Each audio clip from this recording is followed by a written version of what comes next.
नमोस्तु।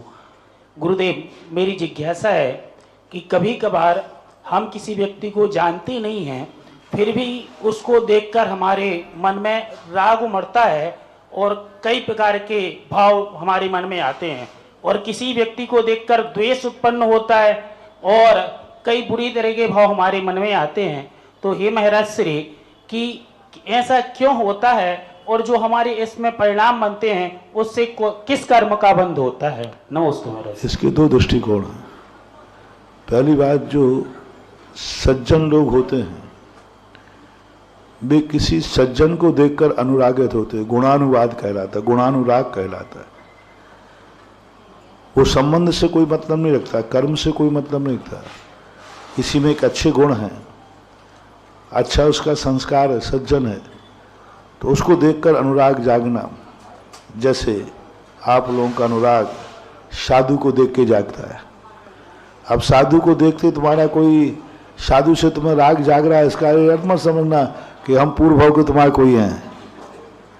ये गुणानुराग है, गुणों के प्रति अनुराग है। और दुर्जन के प्रति घृणा भाव आना ये कर्म का कारण नहीं है, ये उसका विवेक है, ज्ञान है।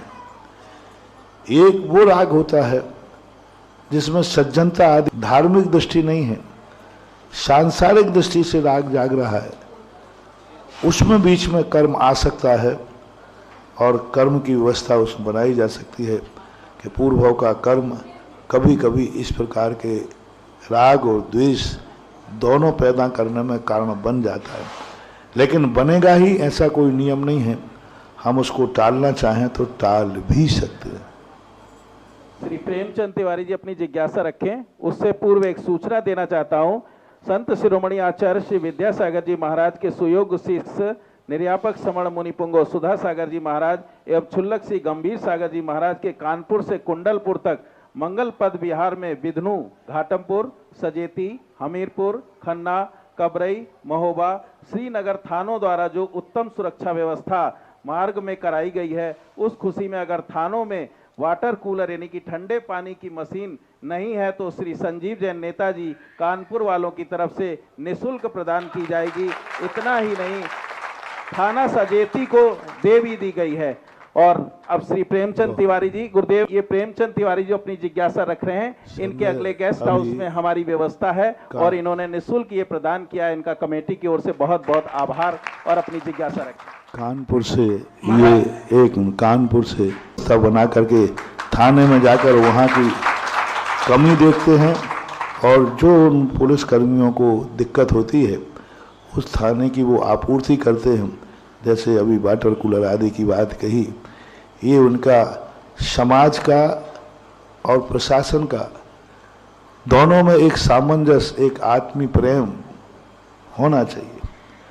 पुलिस विभाग से लोग घृणा करते हैं, लेकिन नेताजी ने कहा नहीं, उनको ऐसा प्रेम करते हैं कि यही हमारे रक्षक हैं और उनके साथ अच्छा भाव। ये नेताजी के लिए बहुत आशीर्वाद।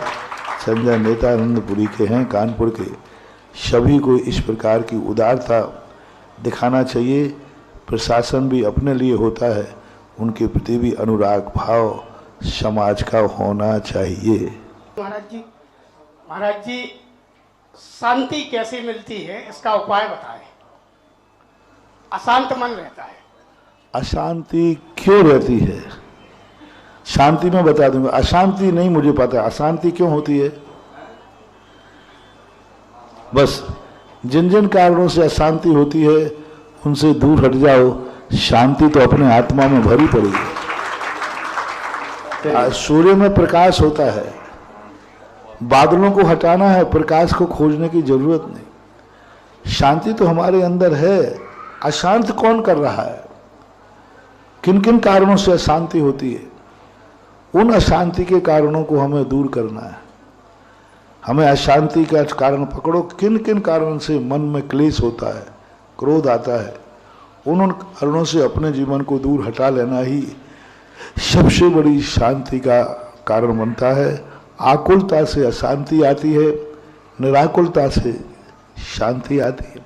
अपने आप में क्षमता भाव रखना, अपने आप में, तो शांति ही शांति है और नहीं तो यदि आकुल भाव है तो सब कुछ होकर के भी व्यक्ति अशांत होता है, ऐसा मानो।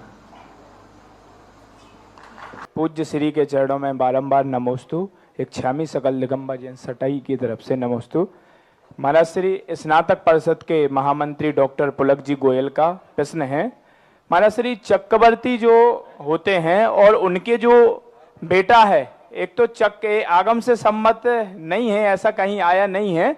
उनकी एक शंका थी ये कि चक्रवर्ती है, यदि उसका बेटा होता है तो क्या उसके लिए भी दिग्विजय के लिए निकलना पड़ेगा या उसी की वसीयत रूप में सब कुछ रहेगा? महाराज श्री चक्रवर्ती अपने बेटे को वसीयत देके नहीं जा पा रहा, राज्य तिलक करता है, राज तिलक दे देगा, लेकिन चक्रवर्ती पद नहीं दिया जाता, क्योंकि चक्रवर्ती जैसे ही राज छोड़ेगा चक्र रत्न विलय को प्राप्त हो जाता है, अक्षय निधियां नौ निधियां खाली हो जाती हैं, अर्क कीर्ति को पुनः विजय प्राप्त करना पड़ेगी, क्योंकि विजयार पर्वत की जो गुफाओं के द्वार हैं वो बंद हो जाएंगे।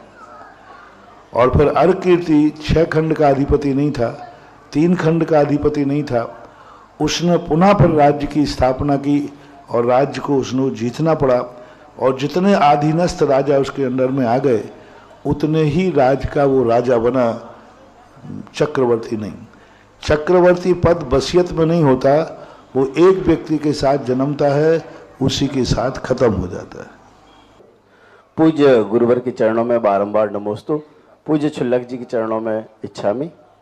पूज्य श्री, मेरी जिज्ञासा थी कि हमने पढ़ा है कि सम्यक दर्शन के प्रभाव से हमारे कर्मों की जो स्थिति है वह अंतः कोड़ाकोड़ी सागर रह जाती है।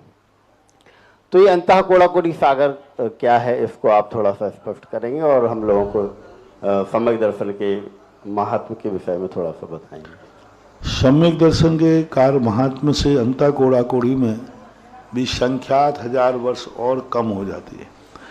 अंतः कोड़ाकोड़ी का अर्थ है 1 करोड़ में 1 करोड़ का गुणा करने पर 1 कोड़ाकोड़ी होता है। तो 1 कोड़ाकोड़ी सागर, उसमें से अंतः कोड़ाकोड़ी यानी 1/4 कम हो जाना, आधी भी नहीं, आधी से कम नहीं, 1/4 यानी 1 कोड़ाकोड़ी सागर के 4 भाग करो, 1 भाग कम हो जाने का अंतः कोड़ाकोड़ी प्रमाण लेना चाहिए। और सम्यक दर्शन होने के बाद जब तक सम्यक दर्शन रहता है, इससे अधिक ना तो कोई सत्ता में स्थिति बचती है और ना ही नया बंध भी होगा, इसी के अंतर्गत होता है।